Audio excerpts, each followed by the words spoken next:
Tapi memang sebetulnya wajar nggak sih dok kalau kadang-kadang tuh nyeri haid bisa terasa sampai sesakit itu dok? Jadi untuk nyeri haid sendiri dalam istilah medis disebut juga dengan dysmenorrhea ya. Nah jenisnya itu ada dua, ada yang primer dan sekunder. Tapi kalau dari dysmenorrhea atau nyeri haid sendiri itu sebetulnya penyebabnya apa sih Bu? Oke, dilihat lagi dari intensitas nyerinya. Kalau seandainya nyerinya sampai mengganggu banget, sama sekali tidak bisa beraktivitas, kemungkinan bisa jadi adanya tadi gangguan di organ-organ reproduksi maupun di sekitarnya.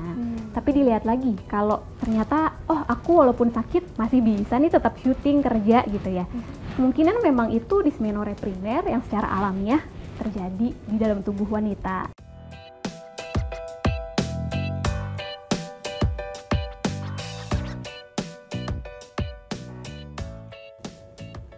Halo semua viewers dan subscribers Alo Dokter, selamat datang di Alo Talks, sebuah podcast dari Alo Dokter yang akan membahas seputar informasi kesehatan langsung bersama para ahlinya. Pastinya akan berguna banget nih buat kamu semua yang menyaksikan Alo Talks.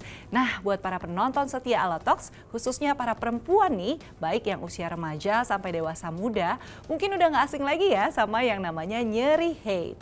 Meski nyeri haid ini juga bisa berbeda-beda pada setiap perempuan, karena buat sebagian perempuan ada yang mungkin jarang banget ngerasain nyeri haid, ada juga yang berasa tapi ringan-ringan aja, tapi ada juga nih yang rasa nyerinya tuh sampai mengganggu banget, bahkan sampai nggak kuat buat beraktivitas. Nah kalau kamu biasanya ngalamin nyeri haid yang kayak gimana? Boleh share di kolom komen di bawah ini ya. Nah sekarang yang jadi pertanyaan, sebenarnya nyeri haid itu normal nggak sih? Terus gimana ya cara mengatasinya? Apa kita sebagai perempuan emang harus rela tersiksa setiap kali menstruasi itu datang? Nah mau tahu dong jawabannya? Tenang, soalnya di episode Alo Talks kali ini kita akan ngobrol-ngobrol lebih lanjut soal topik menarik terkait yang barusan kita omongin, yaitu nyeri haid normal nggak sih? Dan tentu saja saya nggak bakal sendirian di sini karena sudah ada dua pembicara yang akan menemani saya di Alo Talks episode kali ini. Yang pertama ada Dr. Airindia Bella atau yang biasa disapa dengan Dr. Bella dari Alo Dokter. Halo dokter, apa kabar? Halo Loren, kabar baik dong. Aduh, lagi sibuk apa aja nih dok? Saat ini aku lagi sibuk sebagai seorang medical editor, yaitu orang yang mengedit artikel di websitenya Alo Dokter. Kali ini seneng banget sih bisa hadir lagi di acaranya Alo Dokter dan bisa berbincang dan berbagi informasi. Terima kasih dokter nih buat kesediaannya hadir bersama kita siang hari ini. Nah dokter, kalau selama praktek nih ya dok, pasti saya penasaran, pasti banyak banget yang sering menanyakan tentang isu nyeri haid ya dok ya? Oh iya, tentu. Itu umum dialami oleh banyak wanita yang sudah menstruasi kan. Jadi memang banyak nih pertanyaan yang sering dilontarkan kepada praktisi-praktisi kesehatan termasuk dokter. Oke, nah dokter nanti kita akan kupas tema itu lebih banyak lagi ya dokter, karena pasti banyak pertanyaan dan terutama juga saya mau tanya tentang kiat-kiat mengatasinya nih dokter ya. Oh iya tentu, itu info yang perlu diketahui semua wanita. Perlu banget ya. Nah untuk kita perempuan nih. Nah selain dokter Bella, kita juga kedatangan bintang tamu yang suaranya merdu banget nih. Selain suka mengcover lagu di YouTube, dia kelihatannya juga hobi traveling nih. Siapa lagi kalau bukan Kristi Kolondam. Halo Kristi, apa kabar? Baik, Loren. Iya. Halo dokter Bella, apa kabar? Baik dong. Baik, ya. Thank you ya Kok Kristi. tahu sih aku Apa? nyanyi suaranya oke. Iya dong, nih dari ngomongnya aja merdu kan, terdengar. Oke, Kristi sekarang lagi sibuk apa? Dan mungkin boleh diceritain juga dong kalau selama ini dalam berkegiatan tuh suka merasakan nyeri-nyeri haid gitu nggak sih Kristi? Kalau sekarang ini sih kesibukan aku lebih ke ya masih syuting-syuting aja, keluar kota, masih MC juga gitu. Nah kalau soal nyeri-nyeri haid ya, kayaknya itu masalah seluruh wanita ya pasti ya. So far sih belum pernah yang sampai, kan aku punya temen yang sampai pingsan ya, sampai nggak kuat sama sekali untuk beraktivitas. Tapi kalau aku pribadi nggak pernah yang berat, cuma memang ya kadang-kadang ganggu ya, kayak di bagian payudara aku kan suka kayak kenceng gitu, lebih sensitif, terus pinggang juga kayaknya udah males gitu mau gerak kemana-mana, jadi nggak mood. Gampang bete, sensitifnya kayak di toel dikit langsung wah darah gitu ya makanya pengaruh ke mood dan hormon juga pastinya ya. Kerjanya juga nggak produktif ya dok ya kalau kayak gitu. Mungkin lebih ke situ kali kalau nyeri haid aku ya.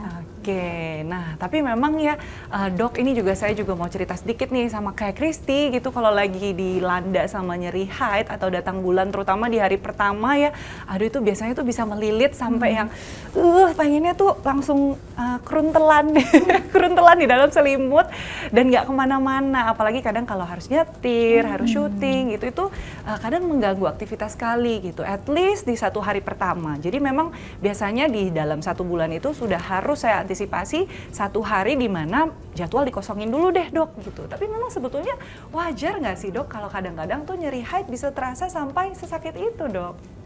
Oke, jadi untuk nyeri haid sendiri dalam istilah medis disebut juga dengan dysmenorrhea ya. Nah jenisnya itu ada 2, ada yang primer dan sekunder. Kalau yang primer ini dia biasanya intensitas nyerinya masih ringan, jadi dia nggak sampai menghambat aktivitas kita sehari-hari. Kalaupun nyeri biasanya ya ringan-ringan aja gitu, kayak pegel-pegel atau mungkin hilang timbul nyerinya. Dan lamanya juga nggak yang sampai lama banget. Biasanya dia emang sebelum haid ya, atau kan ini disebut juga gejala PMS, premenstrual syndrome.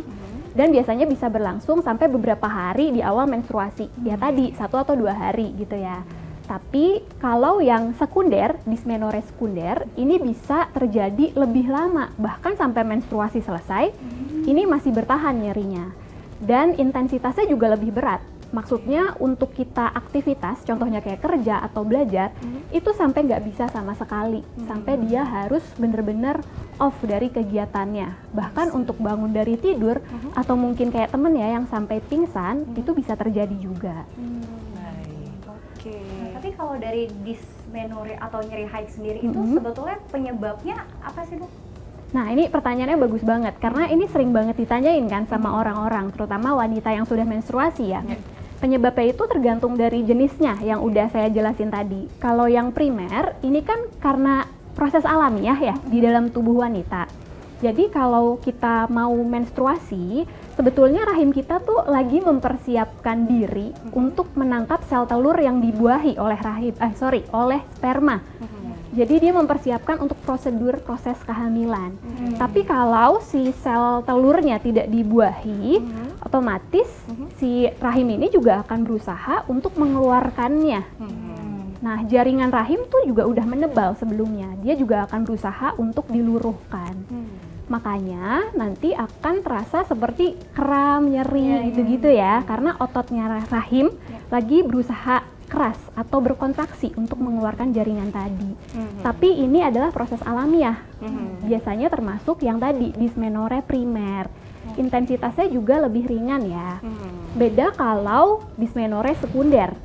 Penyebabnya lebih umum dialami oleh penyakit maupun kondisi medis tertentu.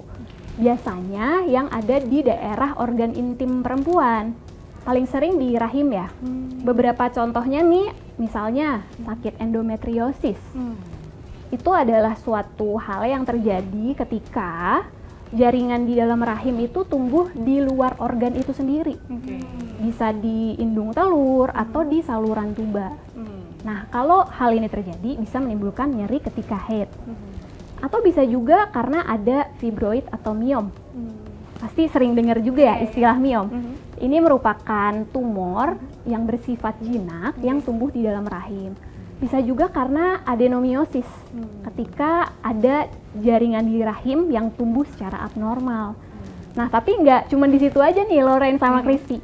Penyebab di luar organ rahim juga bisa loh menyebabkan adanya nyeri ketika haid. Oh, di luar rahim ya? Seperti apa tuh contohnya? Karena kan rahim ini ya, di sekitarnya ada organ lain. Contohnya ada kandung kemih ya. Kalau kandung kemih ini infeksi, bahkan infeksi yang berat, daerah di sekitar panggul itu bisa mengalami peradangan, yang nantinya bisa menyebabkan nyeri haid juga. Selain itu, kalau ada radang usus yang berada dekat dengan rahim, ini bisa memengaruhi daerah panggul juga, yang akhirnya memicu nyeri ketika haid. Yes, tapi nggak di situ aja nih penyebabnya. Banyak ya? Ya, betul. Mungkin kalau pernah dengar ada perempuan habis pasang alat kontrasepsi, umumnya IUD, intrauterine device, biasanya ada keluhan itu juga di awal-awal pemakaian. Efek samping dari IUD gitu ya? Yes, betul. Biasanya karena ya tadi awal-awal pemakaian belum terbiasa dan umumnya memang di awal aja. Nanti seiring berjalannya waktu bisa mereda sendiri. Badannya sudah menyesuaikan ya, seperti itu betul. Tapi kembali lagi, kalau nyeri yang dirasa sangat berat, ya lebih baik dikonsultasikan aja ke dokter. Gitu. Oke, nah ini terkait dengan jawaban dokter Bella tadi ya. Mungkin dokter jadi bisa disimpulkan apakah ini memang nyeri haid itu tergolong normal atau tidak? Karena dia terkait juga nih dengan topik kita kali ini. Ya, atau betul. mungkin ada yang dikategorikan masih normal, atau kalau tadi yang termasuk dismenorrhea berat itu sudah termasuk gangguan gitu dok, atau tidak normal. Seperti apa nih dok? Nah, pasti banyak ya perempuan yang bertanya-tanya, ini nyeri haidnya masih normal atau enggak sih? Jadi kita kembalikan lagi ke gejalanya. Kalau nyerinya ini masih ringan, ya mungkin sekadar ngebuat kita males untuk gerak, tapi masih bisa nih untuk jalan, untuk kerja, untuk belajar, itu artinya masih termasuk ringan ya. Nah, kalau nyerinya seperti itu, apalagi hanya sesekali timbul dan tidak lama, maksudnya hanya menjelang haid ataupun di 1-2 hari awal menstruasi, itu masih cenderung wajar atau normal. Tapi kalau intensitas nyerinya udah berat banget sampai kita mau berdiri dari tempat tidur aja tuh nggak bisa sama sekali ya, sampai udah melilit banget gitu rasanya. Terus juga terjadinya lama banget, bahkan sampai hari-hari terakhir menstruasi, atau mungkin ada juga yang setelah haid masih merasakan nyeri, ini patut diwaspadai, seperti itu. Namun, waspadai juga kalau nyeri haid ini disertai dengan tanda-tanda bahaya lainnya. Contohnya nih, kalau volume darahnya banyak banget, ada yang bisa sampai harus ganti pembalut setiap 1-2 jam sekali. Terus lihat juga siklus menstruasinya apakah teratur atau tidak. Kalau siklus menstruasinya berantakan, itu perlu dicurigai juga. Selain itu, kita lihat juga nih, apakah ada nyeri yang timbul selama berhubungan seksual. Atau mungkin ada perdarahan yang terjadi di luar siklus menstruasi. Ini juga patut dicurigai. Kalau hal-hal yang tadi disebutkan terjadi, lebih baik langsung lakukan konsultasi ke dokter kandungan. Jadi banyak faktor yang juga perlu dilihat ya dokter ya? Betul, penilaiannya ada banyak sebetulnya. Berarti mungkin yang saya alami dulu bisa digolongkan atau mungkin termasuk dengan gangguan reproduksi dok? Kalau berkaca tadi dari penjelasan dokter, seperti itu. Dilihat lagi dari intensitas nyerinya. Kalau seandainya nyerinya sampai mengganggu banget, sama sekali tidak bisa beraktivitas, kemungkinan bisa jadi adanya tadi gangguan di organ-organ reproduksi maupun di sekitarnya. Tapi dilihat lagi, kalau ternyata aku walaupun sakit masih bisa nih tetap syuting kerja gitu ya. Kemungkinan memang itu dismenorrhea primer yang secara alamiah terjadi di dalam tubuh wanita gitu. Itu yang normalnya ya berarti? Yes, betul. Tapi kalau untuk nyeri-nyeri yang normalnya nih ya, itu masih bisa diredakan lagi atau memang udah akan selalu seperti itu? Nah, ini pertanyaannya bagus banget karena mengacu ke gimana sih cara menangani kalau nyeri haid itu timbul gitu kan. Karena ketika nyeri haid, pasti kita langsung udah mikir, aduh males deh, ini kayaknya cuma perlu tidur aja nih, nggak mau ngapa-ngapain, nggak mikirin lagi cara-cara lainnya gitu. Sebetulnya ada banyak langkah yang bisa wanita lakukan ketika nyeri haid itu terjadi. Pertama yang bisa dilakukan, kompres dulu bagian perut bawah dengan kompres hangat. Caranya juga gampang, bisa pakai kain yang direndam ke dalam air hangat, diperas, terus ditempelin di perut bagian bawah 15 menit. Nah, ini tuh boleh diulang selama beberapa kali, sampai gejalanya dirasa redaan gitu ya. Terus jangan lupa untuk minum air putih yang banyak, karena kita kalau lagi males-malesan gitu ya, udah deh lupa untuk minum air putih gitu ya. Padahal ini hal yang wajib juga dilakukan, dan bisa membantu untuk redain gejala yang tadi disebutin. Ya, selain itu jangan lupa juga nih untuk selalu makan makanan yang bergizi. Nah, kalau kita lagi haid, pasti craving banget untuk makan banyak makanan. Iya, untuk ngemil gitu kan. Padahal ini perlu diperhatikan juga. Sebaiknya kita hindari dulu makan makanan yang berlemak, terus minuman yang berkafein dan beralkohol itu juga harus dihindari. Pasalnya, makanan dan minuman tadi itu bisa memperburuk gejala ketika kita lagi PMS ataupun nyeri saat haid. Oke, gitu. jadi bukan craving satisfied tapi malah menambah Betul, nanti gejala menambah baru ya beban dok? nyeri gitu ya. Baik. Menambah beban berat badan juga ya. Karena nyemil ya, nggak kerasa gitu. Nah selain itu, ini yang penting juga, kalau kita lagi haid pasti cenderung males-malesan ya, nggak mau Iya, gerak kan? Betul. Padahal sebetulnya kita harus tetap olahraga secara rutin ketika haid. Seperti itu. Wah, itu yang sulit sih kayaknya. Nah, iya betul. Dan memang biasanya wajarnya kita merasa ya udah badan kita lagi nyeri, lagi nggak nyaman, jadi ditidurin aja. Tapi Ya. sebetulnya olahraga justru itu perlu ya dok untuk dilakukan ya. Iya, betul. Karena olahraga itu memiliki manfaat ternyata terhadap untuk meredakan gejala nyeri haid tadi ya. Oke. Oh, Kenapa? Karena olahraga itu bisa membantu tubuh kita mengeluarkan hormon endorfin. Hormon ini bisa ngebantu otot-otot di rahim lebih rileks, jadi kram di bagian perut bawah bisa diredakan. Selain itu, endorfin ini dia disebut juga sebagai hormon peningkat mood. happy. Yes, karena kalau kita lagi haid tadi udah disebutin ya, aduh, Ringan ya. ngegas gitu kan. Nah, dengan olahraga, mood yang tadi disebutkan itu bisa lebih distabilkan ya.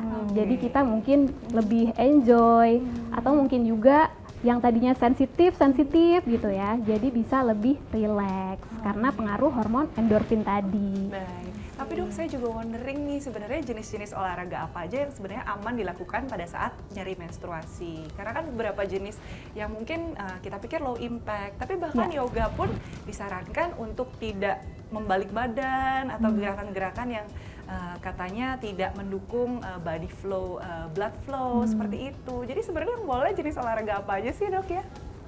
Jenisnya itu sebetulnya balik lagi ke kemampuan diri kita. Oke. Tapi kalau seandainya nyerinya lagi semeriwing gitu ya, dirasain hilang timbul, bisa coba dulu olahraga yang ringan.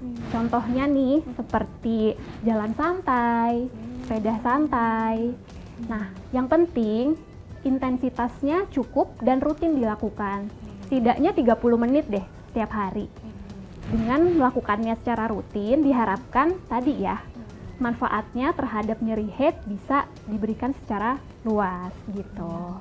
Oke, harus dicoba nih. Iya juga Nextnya, ya Kristi ya. Kita jalan. Dimulai dari jalan kecil dulu Iya, ya. 30 menit Kecil jangan lupa. atau- 30 menit ya. Yes. Nanti pakai stopwatch dong. Berarti harus anti mager-mager club ya Itu kita juga. ya. Emang kalau kita sakit banget, sebenarnya badan juga nggak boleh diikutin ya. Nah, Harus betul. dilawan gitu. Jadi nyeri-nyeri haidnya juga harus Cuman, kita lawan ya. Ingat lagi, nyeri haidnya ini yang tipe apa dulu? Kalau tadi nyeri haidnya berat banget, sampai nggak bisa aktivitas sama sekali, lebih baik gak usah dipaksain deh untuk olahraga. Konsultasikan dulu ke dokter kandungan supaya kita juga tahu sebabnya apa dan bisa langsung diberikan pengobatan kalau diperlukan. Dicarikan solusinya dulu seperti Betul, itu ya dokter ya. ya.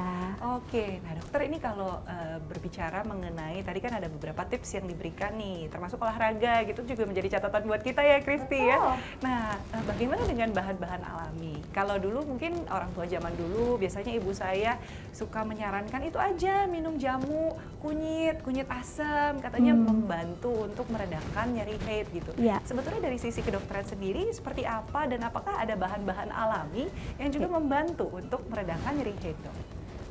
Betul Lorraine, bahan-bahan alami tertentu memang dinilai bisa meredakan gejala nyeri ketika menstruasi, bahkan mengurangi gejala-gejala PMS. Contohnya nih, nyeri-nyeri di daerah punggung atau di payudara, atau bahkan ada perempuan juga yang merasa mual ketika menjelang mau menstruasi ya. Selain itu bisa meredakan konstipasi juga. Nah, bahan-bahan alaminya ini ada banyak. Salah satunya tadi udah disebutin tuh, yang cukup terkenal juga ya. Ada kunyit. Iya. Kunyit ini memang memiliki efek yang dinilai mirip seperti hormon estrogen, yang dimana dianggap bisa membantu melancarkan menstruasi bahkan siklusnya. Oke. Ya, selain itu bisa juga memanfaatkan bahan alami jahe. Enak lagi dok ya? Ya, jadi Anget-anget anget ya. ke perut gitu ya. Jahe ini kan memang sudah cukup lama dikenal untuk meredakan gejala-gejala di bagian perut ya, kayak nyeri atau mungkin kembung gitu. Selain itu jahe juga bisa meredakan rasa mual. Selain itu ada juga asam jawa. Asam jawa ini diketahui bisa membantu meredakan gejala-gejala PMS, terutama konstipasi. Karena ada juga perempuan yang jadi sembelit tuh menjelang menstruasi. Kemudian ada juga bahan alami castberry atau Acnicasti fructus yang diduga bisa mengurangi nyeri ketika menstruasi. Jadi ini bisa dicoba. Yang terakhir ada ekstrak Paulinia cupana atau guarana yang dinilai juga bisa mengurangi nyeri ketika menstruasi. Terutama gejala-gejala yang biasanya bikin kita jadi kurang fokus gitu ya. Atau mungkin jadi badannya lemes-lemes gitu, ini bisa dikurangi dengan guarana gitu. Nah, itu bahan-bahan alami yang bisa dicoba untuk meredakan nyeri ketika menstruasi. Oke, itu bahan-bahan alaminya tergolong aman nggak sih, Dok? Bahan-bahan alami yang udah disebutin tadi umumnya aman selama kita nggak punya alergi terhadap bahan-bahan atau kandungan di dalamnya. Cuman balik lagi ya, kalau nyeri head itu berat banget sampai kita nggak bisa aktivitas sama sekali, lebih baik konsultasikan dulu ke dokter. Wah, ternyata banyak banget ya kandungan bahan alami itu yang bermanfaat untuk meredakan nyeri haid. Tapi kalau aku ya Loren ya, jadi selama 3-5 hari pada saat haid, aku tuh biasanya mengkonsumsi Femimensana. Jadi Femimensana itu mengandung natural superfood yang aman banget untuk membantu melancarkan haid, terus juga meredakan nyerinya, dan yang pasti bikin badan aku tuh jadi auto seger gitu loh. Jadi aku tuh udah nggak takut lagi sekarang kalau misalnya tiba-tiba nyeri haid atau haid, aduh kayaknya udah mau datang nih kan, datang bulan, udah nggak takut lagi deh, udah tetap bisa produktif kerjanya. Aduh. Ya apalagi ya bahan-bahan yang terkandung di dalam Femimensana ini tuh semuanya bermanfaat banget di tubuh kita. Oh iya, emang kandungannya ada apa aja sih, Kristi? Nah, jadi Femimensana ini ya, jadi buat Loren dan juga buat viewers Alo Dokter nih ya, Femimensana ini mengandung natural superfood yaitu ada Acnicasti. Jadi kalau Acnicasti itu untuk mengatur hormon dan juga mengatur kontraksi otot rahim saat periode menstruasi. Terus ada juga jahe merah dan kunyit. Nah kalau ini udah tahu ya pasti ya, untuk pereda nyeri dan juga untuk anti radang alami. Nah yang terakhir nih, guarana. Kalau ini bekerjanya tuh sebagai kafein alami, jadi memberikan energi. Makanya jadi semangat terus kan, seger gitu. Apalagi rasanya enak. Rasanya itu ada tamarinnya gitu, seger-seger gitu seger-seger. Ya gimana nggak mau auto seger coba kalau minumnya itu kan? Ya ampun, oke. Nah tapi ini kan banyak banget nih kandungan yang bermanfaat buat tubuh, jadi bikin kita juga nggak gampang lemes pas haid gitu ya. Oke, nah terus cara minumnya gimana? Cara minumnya gampang banget. Jadi tinggal dilarutkan aja satu stick packnya itu ke dalam 300 ml air, terus aduk deh sampai rata. Udah tinggal minum. Tapi berhubung aku kan sekarang lagi menstruasi, jadi aku mau minum dulu ya. Coba tuh. Iya dong.